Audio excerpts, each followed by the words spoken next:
Hello, hello, hello. You find me today in a rather not very lovely urban environment between Lockswitch and Walsall. It is a slightly grey day, it's grim, there's lots of traffic, the architecture is not lovely. This is, in fact, a fairly standard urban environment. And I'm mentioning this because this will become relevant to what we're going to talk about. Because seconds, literally seconds away from that world, down this little path, is this, not very surprisingly, a canal. This is the junction of the Curly-Wurly, the Worley and Essington Canal, and the Walsall Canal. And we're going to take a walk down the Walsall Canal today whilst we discuss this particular topic. Why do we need canals at all? This is coming out of some of the comments which were left on some previous videos. Broadly speaking, there's a lot of extremely stupid people out in the world, and by stupid, I do not mean, not very many GCSEs or something like that. After all, when somebody says that lack of academic qualifications means you're stupid, I'm always reminded of the fact that Liz Truss went to Oxford University. No, I don't mean that. I mean people who are so wedded to their own worldview that they will ignore or shout down any evidence to the contrary. So, usual rules apply in this chat.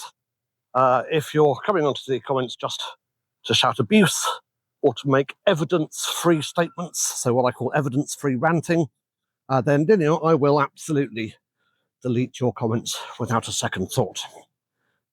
But one of the sort of rants on one of my previous videos was quite interesting. Essentially it was, well, why do we need canals at all anyway? And actually, as a question, that's a fair point. Critics of the Canal and River Trust tend to fall into two categories. They tend to fall into the category of boaters who think they're not doing enough for them and who, in general, have a tendency to forget that they are the vast minority of people who use the canals, and people who object to public money being used for what they see as essentially a playground for middle-class rich people.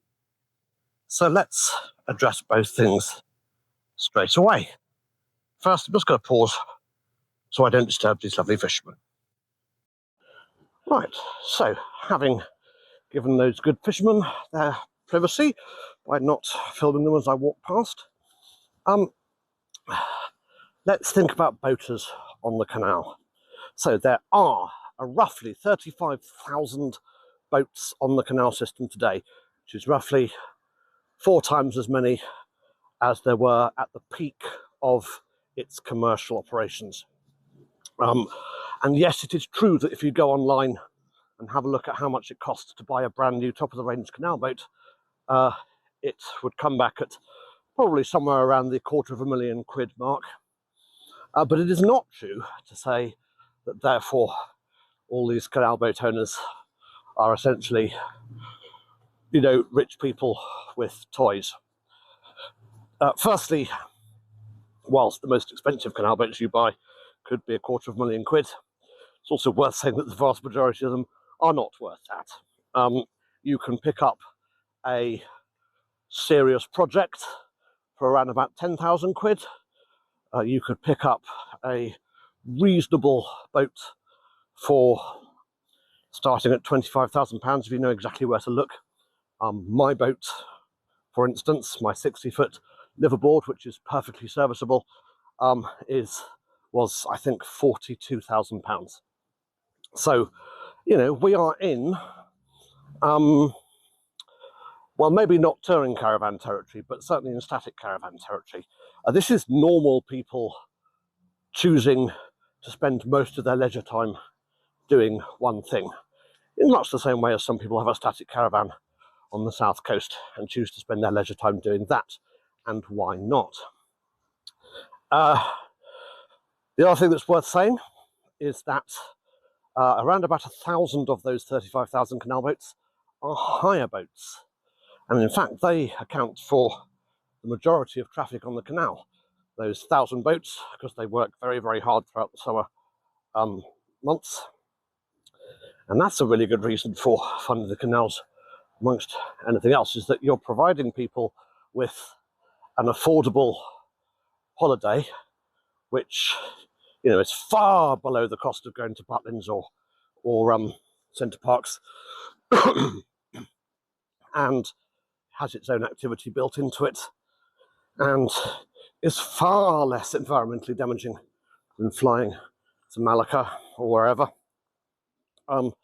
And that's, you know, what is the point of doing anything? What's the point of trying to grow the economy? What's the point of getting up in the morning, if not to provide you and your loved ones with pleasure and leisure time? So that's one, I guess, thing to think about. Of the rest of the boats, around about a quarter of them are liverboards. So that is somewhere in the region of 10,000 boats which people live on permanently full time. Yep. And it's worth saying that that is the, you know, given the average occupancy of a canal boat, that's, you know, that's a smallish town. Okay, that's getting on for Hitchin. Maybe not quite as big as Hitchin, but, you know, that sort of size town.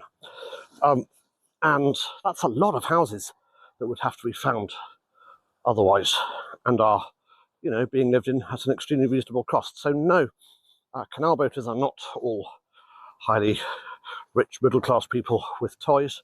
The canals provide a genuine, proper place for lots and lots of people to live and holiday and so on.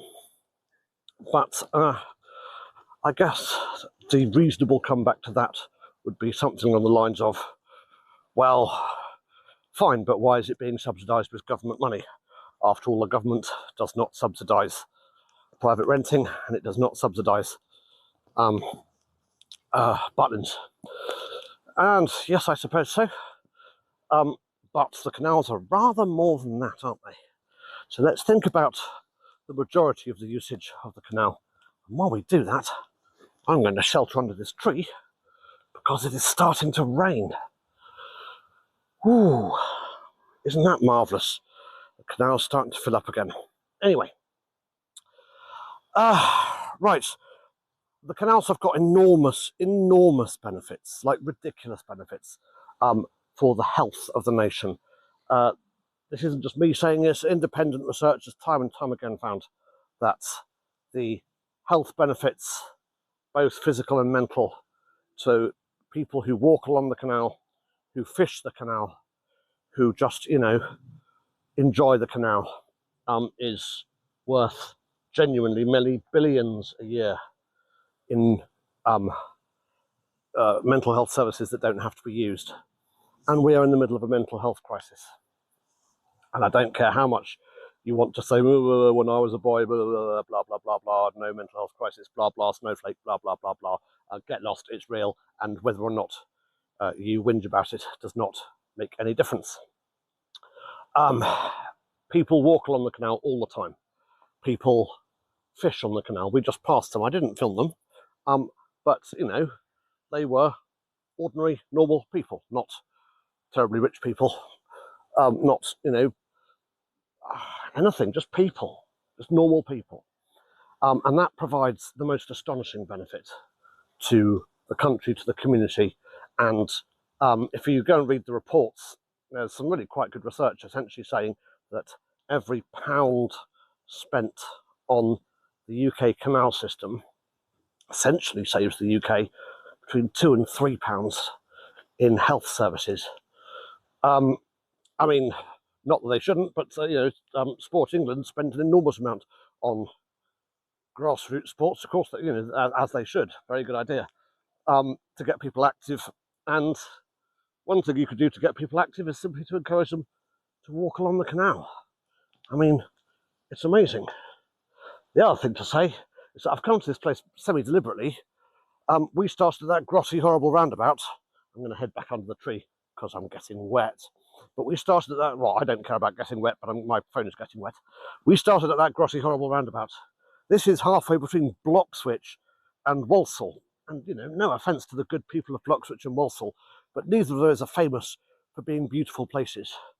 And yet, within a 5-minute walk of any of these houses is a huge tract of, you know, nice, ecologically sound, wildlife infested.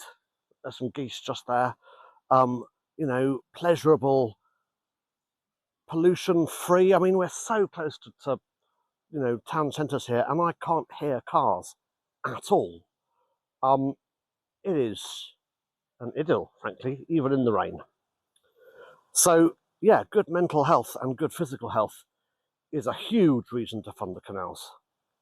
Let's move on to another reason, for which we are going to move to another place.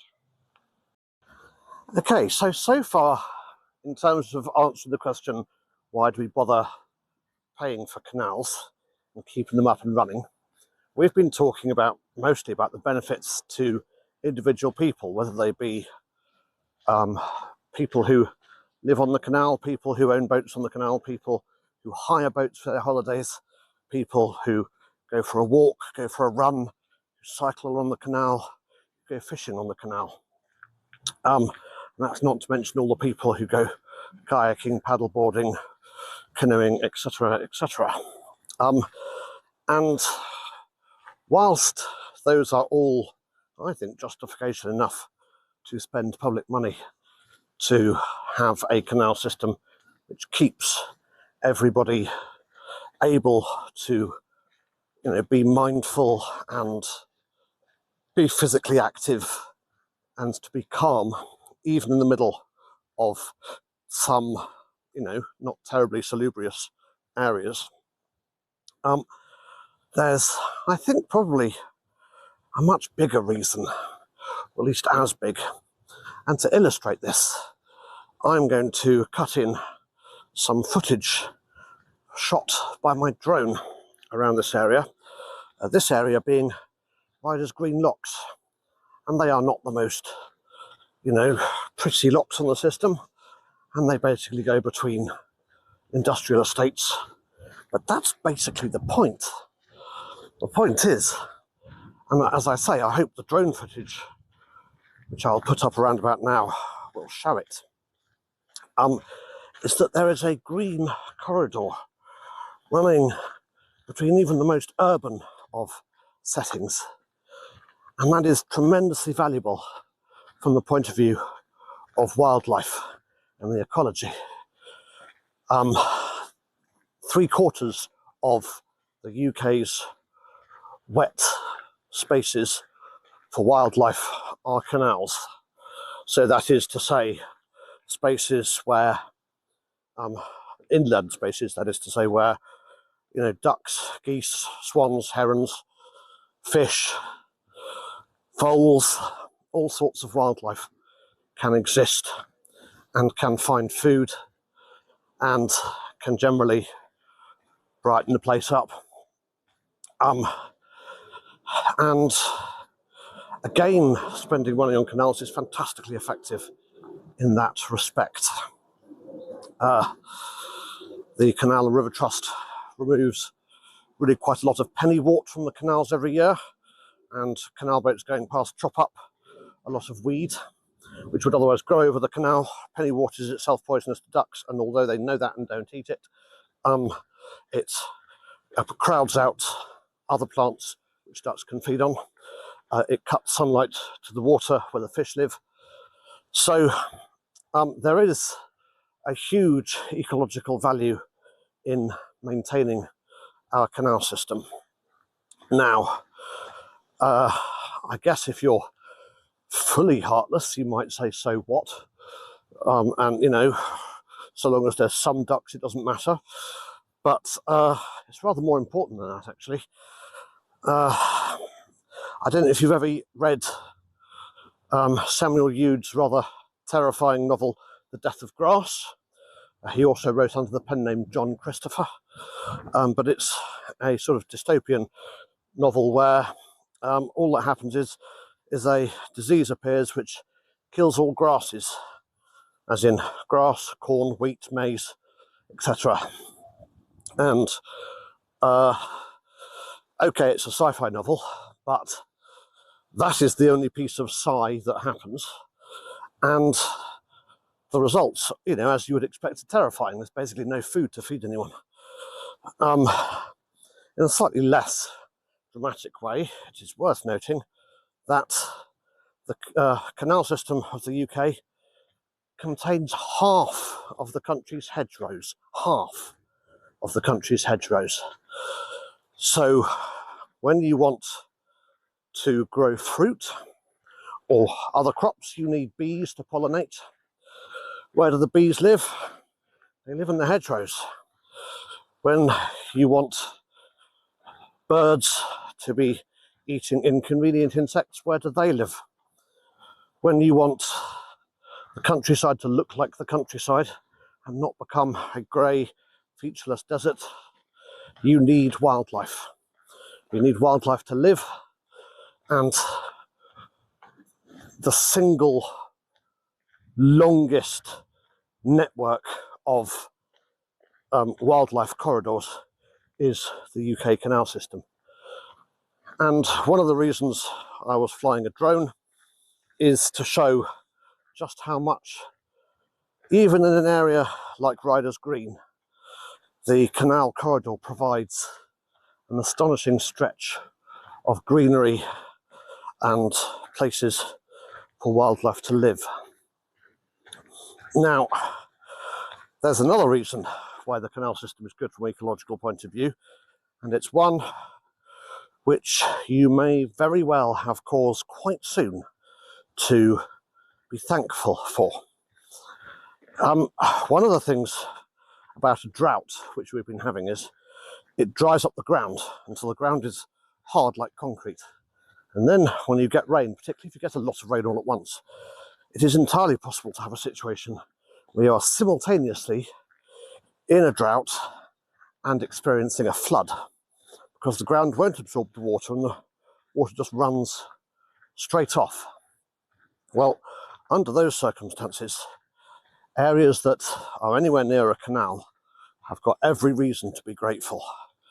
A good example of many is the South Oxford Canal, where regularly in the winter, water that would flood anywhere from more or less Oxford up through Hainault and so on towards Braunston, pretty much anywhere which will be flooded is significantly alleviated by having water diverted both down the River Cherwell and down the canal system. And there are farmers around about the M40 who are paid to let their fields flood from the canal, taking water away from further up the system and keeping everybody nice and dry and without the need to buy new wellies or indeed a new house. Moving water around the country is something which the canal system is sort of relatively new at. For example, even now there is a new drinking water moving contract being put into place with various water companies allowing the use of the canal to shift water which will then be cleaned up for drinking from place to place. And, you know, that's not even in place yet. So we're always finding new and interesting ways to use this old technology to help our current system. Now, there's one sort of last point that I want to address as to why we should be grateful that the canal system is held in place. You see, as a boater, obviously, I'm slightly partial. Of course, I want the canal system to be kept going. But it's not just because of the boaters or because of the cyclists or because of the fishermen or even because of the wildlife or even because of the flood risk. Some people will say, well, you could achieve all of that and not spend all of the money on, well, the boaters say fancy towpaths because they don't want the money to be spent on cyclists, and the cyclists say maintaining lock gates because they don't want the money to be spent on boaters. But broadly, all it comes down to is, why should we bother maintaining the canal system? Surely we still get all of the wildlife benefits without it. Well, good afternoon. Hello. Let's go up and have a look at the top of Ryder's Green locks and see what happens when you don't look after a canal system. All right, here we are at Ryder's Green Junction, and this is the absolute epitome of the 1960s not caring about canals. To give you an example, I'm walking up the bridge here. When we get up to the top, we discover that the bridge was nicked by scrap metal thieves, actually in the 80s, and nobody really cared. But down here is some navigable canal, and it has not been maintained for about 20 years. There is a reason for it, so let's walk down and I'll tell you the reason while we walk down, and we'll see what effect not maintaining a canal has on it. So in the 80s, this whole section of canal was restored for about 4 miles this way up towards, well, firstly this is the Balls Hill branch, and then when the Balls Hill branch went off to one side, they then sort of continued along what was then the Ridgeacre branch, and the Ridgeacre branch carried on for another 2 miles or so. In the 80s, you could totally get down here, no problems at all.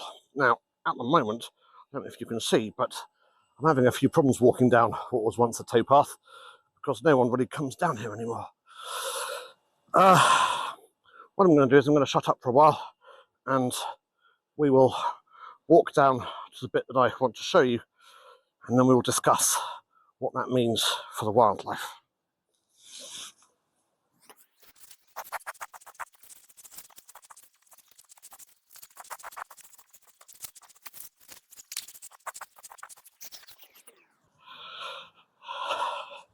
Okay, having scrambled through some pretty gnarly ex-towpath, actually it opens out for a bit here, so now is a good time to say why this canal has been left to its own devices, and that is because in the 1990s, as late as that, the local council, road building people, whoever it was, approached British Waterways, as was about building a bridge over this canal in order to build the Black Country spine road, and obviously British Waterways said yes, fine, no worries. They agreed that a bridge would be built and headroom would be maintained, and then what happened is the road contractors didn't do that at all. They just completely cut across the canal and sliced it off. So this canal is now a stub. It is actually historically quite interesting because this is one of the very last bits of canal which is exactly as Brindley built it. This is the first part of the canal which went up to Balls Hill. And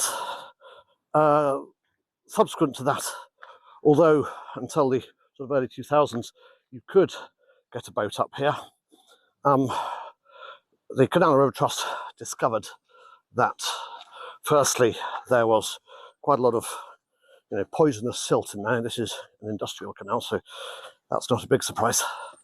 But secondly, they discovered that the cost of dredging it and getting rid of it would be quite big, and more or less one boat a year used to come down here just to say that they had been. So I'll shut up again for a bit, we'll fast forward, and we'll see what the effect of not dredging a canal for 20 years is.